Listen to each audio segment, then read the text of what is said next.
The Middle East is in flames. America and Israel keep pounding Iran, but Iran's fighting back with its allies. Who's going to win? Who can win? And how long will it go on? Find out with me, Lembit Öpik, here on Lembit Öpik Live. This is all wrong. I shouldn't be up here. I should be back in school on the other side of the ocean. Yet you all come to us young people for hope. How dare you! Boring. Boring. Boring. You gotta work. Don't tell us what we're gonna feel. We're trying to solve a problem. Don't tell us what we're gonna feel. I'm not telling you. Because you're in no position to dictate that. Remember what you're doing. You're in no position to dictate what we're gonna feel.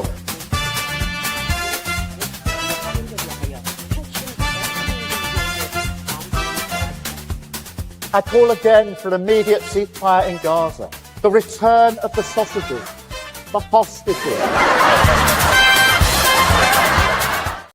Welcome on and all to another edition of Lembit Öpik Live here on Unprecedented TV, where we find the facts, kill the spin and tell it like it is as best we can on stories all over the world. And what a dangerous world it has turned out to be. The Ukraine war continues, apparently unnoticed, maybe because it's unwinnable. We can talk about that as well. While Iran and Israel and the American forces are all hard at work trying to smash each other's military resources. But who can win this? Donald Trump doesn't, in my view, seem to have a very clear endpoint objective, perhaps so that he can claim victory at any time. Meanwhile, it's possible, and some claim that all Iran has to do to win is survive. And what of Israel? Are they wagging the dog of America? Do they have their own agenda? Can they really smash Iran, the regional superpower, certainly in terms of numbers, with 90 million members of the population? It's a big mess. And meanwhile, the Straits of Hormuz, a vital passage for oil, continues to be essentially blocked, at least at the time of broadcasting. Let's try and make sense of this for somebody who is never knowingly undersold when it comes to the truth. Dr. Marcus Papadopoulos. Marcus, good to see you. What a mess. Well, it is a complete and utter mess. America and Israel have seriously miscalculated Iranian military capabilities and Iranian resolve. And consequently, America and Israel are in a quagmire while Iran has the upper hand. Let's look into that in specific terms. The Western media tends to suggest that Iran's fighting capability has been much reduced. They endlessly talk about the destruction of its navy. They show pictures of aircraft being destroyed. And yet we still see oil tankers in flames in the Straits of Hormuz. Who can we trust when it comes to talking about all this? Western mainstream media is not comprised of true journalists. Western mainstream media is controlled and operated by the Western ruling elites, and these so-called journalists are nothing more than activists. So no one should pay any attention to the words that come out of the mouths of these so-called journalists. For nearly 40 years, ever since the end of the Iraq-Iran war, Iran has prepared for this day, namely war with America. The Iranian government has built a very large and powerful armed forces, backed by a very large and powerful paramilitary force. On top of that, for over 4 decades, the Iranians have designed and built tens of thousands, perhaps in excess of 100,000 missiles, many of which are ballistic missiles. And they have built these and they have stored these in devilishly concealed and impregnable locations deep within mountains. After all, Iran is overwhelmingly a mountainous country. So, whilst the Iranians have used a lot of their missiles and a lot of their drones, at the same time, the Iranians on a daily basis are manufacturing missiles and drones. So whilst Iran has taken a pounding from America and Israel, at the same time, the Iranians have pounded American military bases in the Persian Gulf to the extent that they are virtually destroyed. And at the same time, the Iranians have pounded Israel. And the evidence, or one piece of evidence of that, is this: the Israeli government has implemented a virtual media ban in Israel on talking about the deaths of Israelis, the casualties of Israelis, and the damage which has been inflicted to Israeli cities, to the Israeli military, and other critical infrastructure, such as oil refineries. So again, Iran, yes, has incurred a lot of damage, but at the same time, Iran has inflicted massive damage on the Americans and the Israelis. After all, Iran has an infinite amount of oil and gas, so they can keep on prosecuting this war. The Americans and the Israelis are not in that position.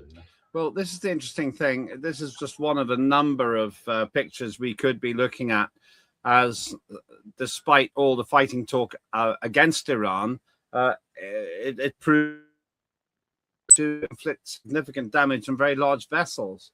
There must be a degree of deterioration in the fighting power of Iran, but they do seem to keep finding missiles from somewhere. Yes, because as I said, for 40 years they have prepared for this day, war with America. They have manufactured a colossal amount of missiles, including ballistic missiles and drones.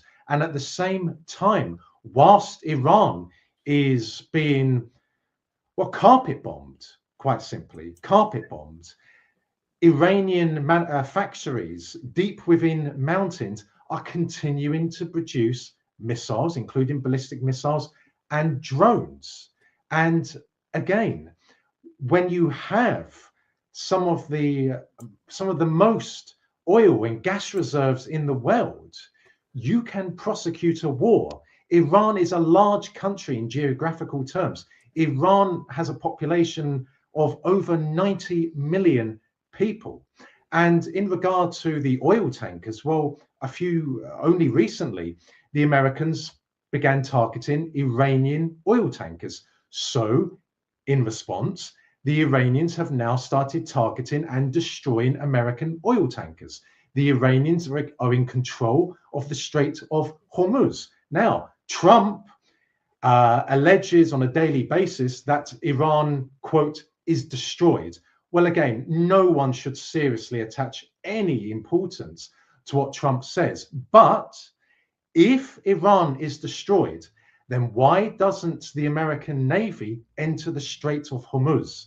The reason being that Iran has not been destroyed, that Iran has the upper hand. And if American vessels, Navy vessels, enter the Strait of Hormuz, they will be destroyed by Iranian missiles and possibly drones and other military capabilities that the Iranians have in place. Because if you have a look at a map of the Persian Gulf, you will see just how close the Strait of Hormuz is to Iranian territory. So the Iranians, again, for 4 decades, they have prepared for such an eventuality whereby Iran closes the Strait of Hormuz because they are at war with America. The Americans will attempt to break the hold that Iran has over the Strait of Hormuz by deploying the American Navy, and therefore the Iranians have developed plans to neutralize the threat of the American Navy entering the Strait of Hormuz. Now, none of that, Lembit, you will hear from Western mainstream journalists. They're not going to say that. They want people to believe that America and Israel is winning the war. But of course, it is not the case that America and Israel is winning the war. It is the case that Iran is winning this war. And just tell us about why the Strait of Hormuz are so important. Because a vast amount of the world's oil passes through the Strait of Hormuz. So, of course, there is oil and, of course, gas in the Arab Gulf countries and, of course, in Iran. So much of the world depends on the Strait of Hormuz being open. Now, it seems that, and I have no doubt about this, that the Iranians are allowing Russian and Chinese tankers to pass through the Strait of Hormuz. You would expect that, especially in the case of Russia, because Russia and Iran enjoy strategic partnership with one another. But all other countries are banned from using the Strait of Hormuz. That is why energy prices are going up drastically. That is why they could end up skyrocketing. That is why, Lembit, only recently the Americans announced that they are lifting sanctions on Russia's ability to sell oil and gas to countries across the world. That is why the US Treasury announced a temporary 30-day waiver on India being allowed to buy Russian oil without any penalties. So the longer this war goes on, then we will see how economically disastrous this will be, not just for the Arab Gulf countries, not just for Israel, not just for America, but the whole of Europe, including Britain. And we could find ourselves in a situation where America has to go, along with the EU, has to go cap in hand to Russia to buy oil. And the Russians, no doubt, will say to the Americans and to the EU and to Britain, certainly we will sell you oil, but you will pay well above the market price. Russia has already made an additional something like $3 billion worth of revenue since the war against Iran began, because so many countries in the world cannot get their oil and gas from the Persian Gulf, so they have to turn to Russia. So in economic terms, Russia is winning. Look, it's so ironic. We'll come to that in a minute. There's the Strait of Hormuz, thanks. The United Arab Emirates at the bottom there. All that bit on top, that's all Iran, isn't it? The top Correct. coast is all Iran. Correct. So you have to go really, really close to the really close to the Iranian coast to get past. So it's just basically, it's a turkey shoot, isn't it? It would be, as it currently stands, it would be a suicide mission for the American Navy to attempt to pass through the Strait of Hormuz, because as you have demonstrated on the screen, and as I said, the Iranians would be lying in wait. The Iranians are not Arabs, and I don't mean that in a disrespectful way to Arabs, but the Iranians, of course, are Iranians. They are Persians. They are natural warriors. They are a highly intelligent race. After all, they are the heirs to the Persian empires. They're the heirs to Cyrus the Great, Darius the Great, and Xerxes the Great. Iran has 6,000 years worth of history and civilization. So Iran knows how to fight. And for 40 years, the Iranians were exploring American weaknesses in the region, American vulnerabilities in the region, in the scenario that America goes to war with Iran. So I am not in the slightest bit surprised, Lembit, that the Iranians have the upper hand in this conflict, because I know how powerful the Iranian armed forces are. I know how advanced and how potent Iran's missile force is. And on top of that, the Iranian government has developed a very large and robust economy. And that economy is backed by an infinite amount of reserves of oil and gas. Yeah, here's one example of one of the explosions which took place as a result of an Iranian attack, I think, on 2 tankers. That must be costing millions and millions of dollars. Millions of dollars. Yes. Just literally up in flames. I don't know if the ships are recoverable, really. And I guess that's in the Straits of Hormuz. Strait or Straits. I've never been quite clear about that. So the story so far, then, you're saying that the Iranians have been planning for 4 decades for this scenario. They had plenty of warning from the conversations that have taken place very publicly. Also, the oil itself becomes a weapon because of the price.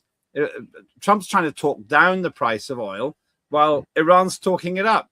It's kind of interesting to see it, because Iran keeps saying the price of oil is going to go up to $200 a barrel, while Donald Trump says that with the massive release of reserve oil, it'll be kept down. It seems to me that Iran is also trying to use a global economic threat as part of its ambition in fighting. Well, in war, you do not just fight militarily, you fight covertly through intelligence agents. You also fight economically. That is why there is no rational decision as to why Trump instigated this war. Indeed, there is no clear objective. And as a result, there is no clear strategy. On a day-to-day basis, we have heard from Trump, not from his vice president, however, which is quite telling, but we have heard from Trump. The reasons for why he began this war have changed. Initially, it was to prevent Iran from developing nuclear weapons. Then it was to prevent Iran from attacking America and attacking American civilians and attacking American military bases. Then it was to bring freedom. Of course, I use the word freedom in a very loose way, in inverted commas, freedom to Iran. Now we hear from Trump that it was to protect Israel. So clearly, none of those reasons constitute the actual reason as to why Trump declared war on Iran. So in all of this, that is the most important question. Why did Trump declare war on America? When we have now heard, Lembit, from the sources in the Pentagon that Iran posed no threat to America or American civilians, and we are also hearing very senior American commanders warned Trump not to attack Iran. So why did he do it? Let's save that for the second half of the show. Before we go further, though, I do note one war has been finished now, the total and utter surrender of the climate emergency, because the black gold is back. You don't hear anyone saying, oh, think about the environmental damage of all that oil being burned. It's just gimme, gimme, gimme more. And it exposes something I've been saying for ages. No one else is talking about this, maybe apart from me. The oil that we need, which apparently was the great demon, the dark demon destroying the world, is now the stuff we need to get as cheaply as possible. I don't know about you, but I think it shows in a very cynical way that the whole climate emergency thing was completely jettisonable as soon as some other national interest came up. I'm not sure if you have a strong view on it. I've never really spoken to you about it. I concur wholeheartedly with each and every word you have just said. Where is the climate change movement in the world to condemn this war? Where is the ever so adorable Greta Thunberg to condemn this war? Where are the Green parties in the Western world? Where are they? They're not talking. They're not talking about this. They seem to be agreeing with the war.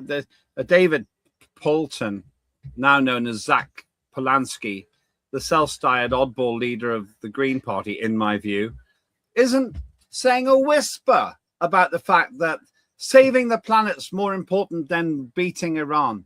Not a word. I think there's one beneficiary of the situation, and that's the world, as far as getting rid of the absolute nonsense, in my view, of the climate emergency. After the break, though, you left a very interesting poser. What was Trump's reasoning? And I'm not sure if we can really answer it, but I really want to go into the overall circumstances of what we're seeing. Before that, though, don't forget, we got lots of other great shows. If you like and subscribe to Unprecedented TV on YouTube. You'll find them there, including Tim Scott Uncancelled. He's a great free thinker who looks behind the headlines so that you don't have to.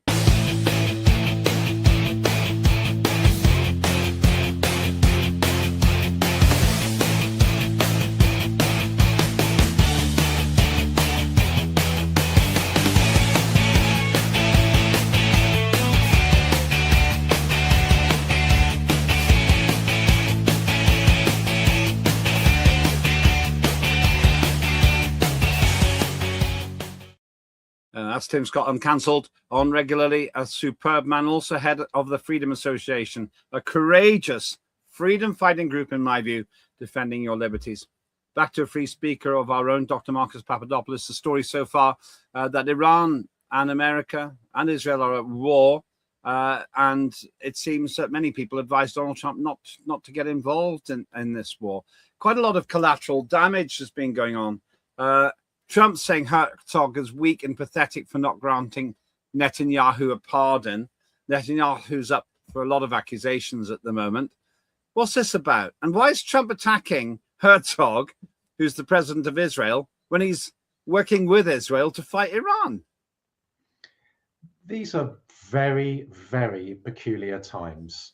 And the situation is opaque when it comes to Donald Trump.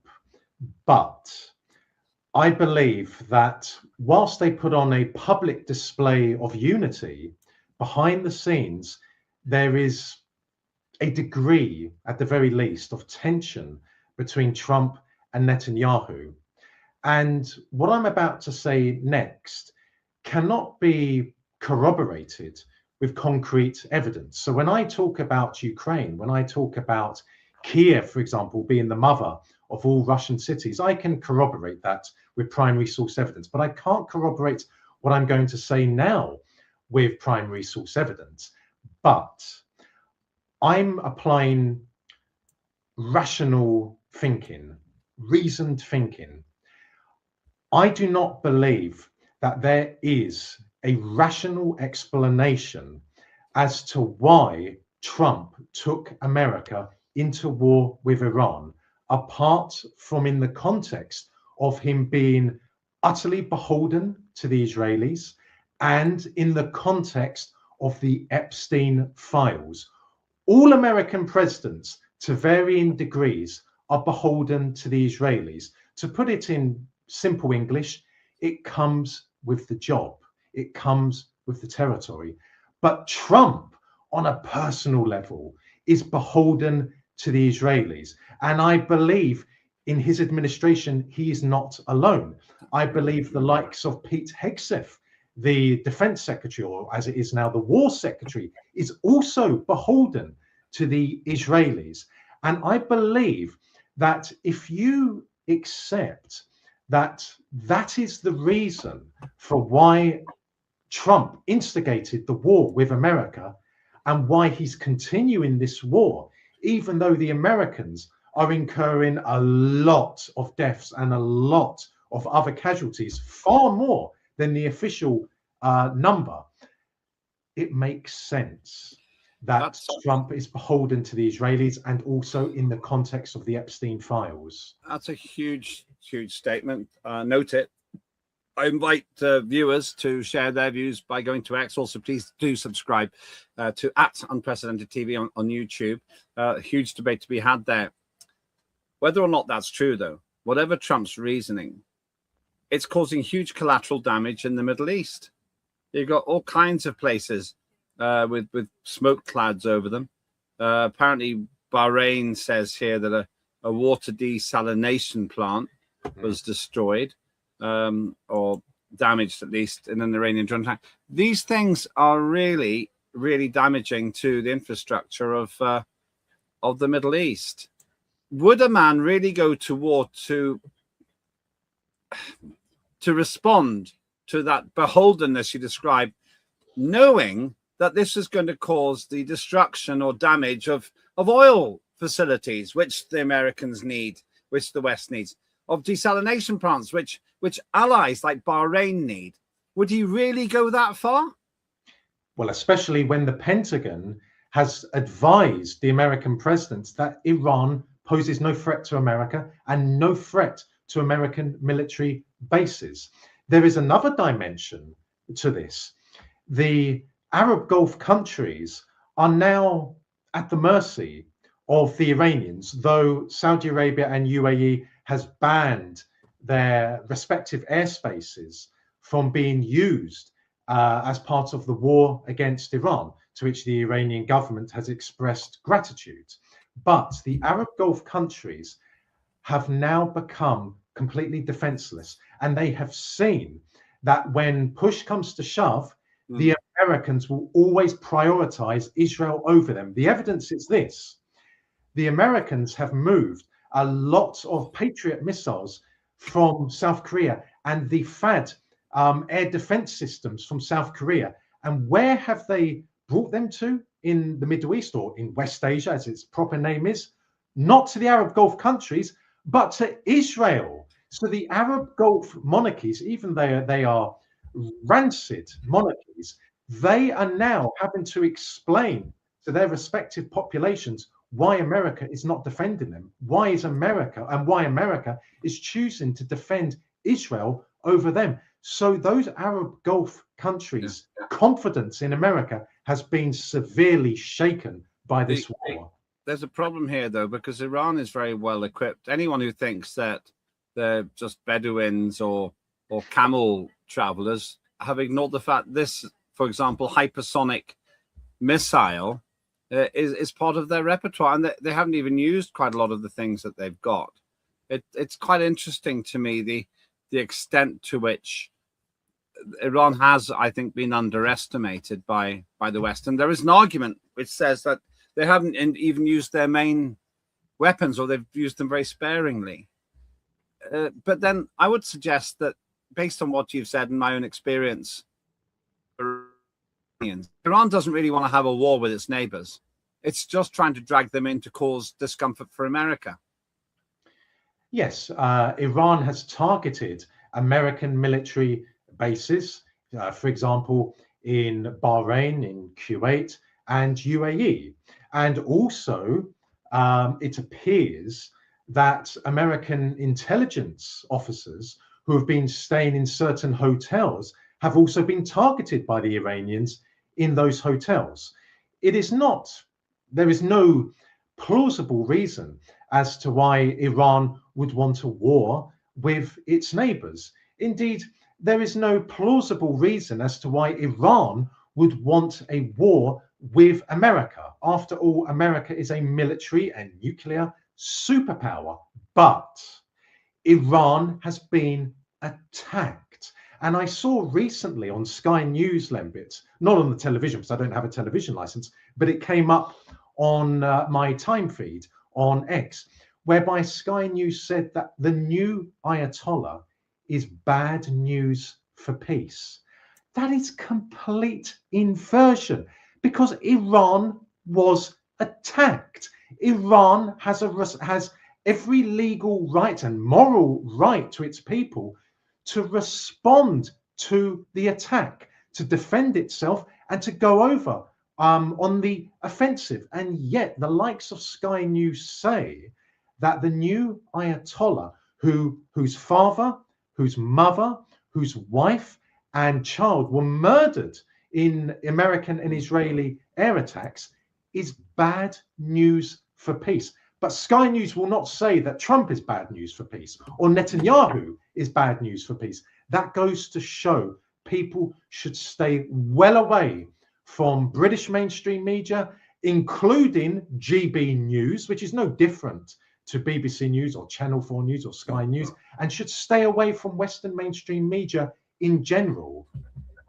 I want to finish with a question about the British antics with this. HMS Dragon has been sent to the Gulf. My favorite comment about that was HMS Dragon should have been called the Eternal Flame, because it never goes out. They did actually get it through, going pretty fast. I think it's an extraordinarily ugly ship. It's going there to support Cyprus. We'll talk just about something ridiculous that David Lammy, the Deputy Prime Minister, said What should Britain be doing at the moment? Well, David Lammy, in interviews, has said, that Cyprus is a member of NATO, when, of course, it is not. Ireland, Malta, and Cyprus are not members of NATO. David Lammy, the Deputy Prime Minister, who before that was Foreign Secretary, says that Cyprus is a member of NATO. Let's just listen to that clip. Let's see if we can get that clip up, please. Enforcing that base, the safety of that base. Well, the safety of that base is essential, and it's not just a base that serves the United Kingdom, it serves the region, and of course we work very much with our allies because Cyprus is a NATO country. The Deputy Prime Minister, the former Foreign Secretary of the United Kingdom, thinks that NATO has Cyprus as one of its members. It's just unbelievable. This man is the Deputy Prime Minister.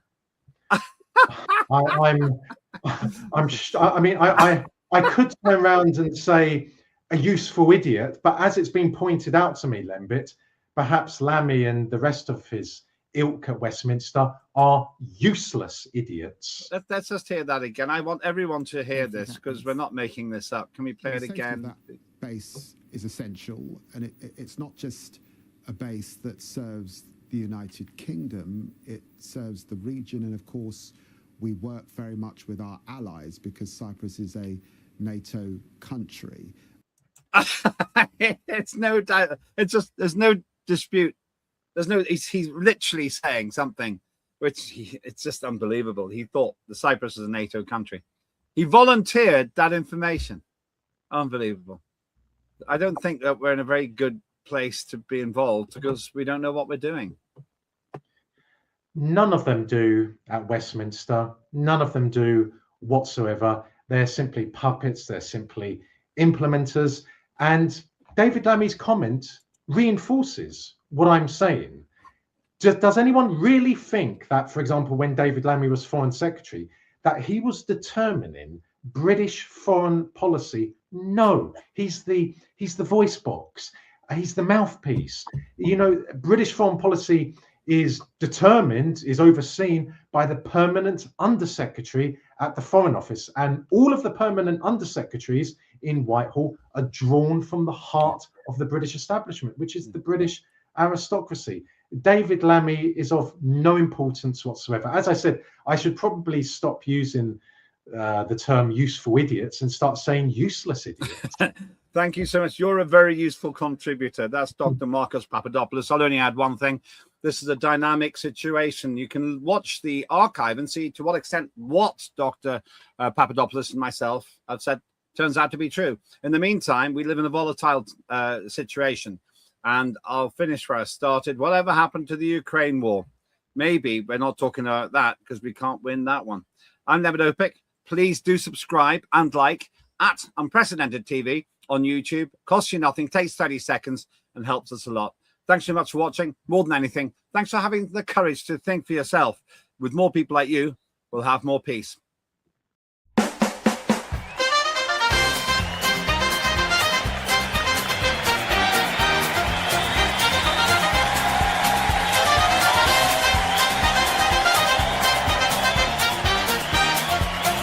Immediate ceasefire in Gaza. The return of the sausages.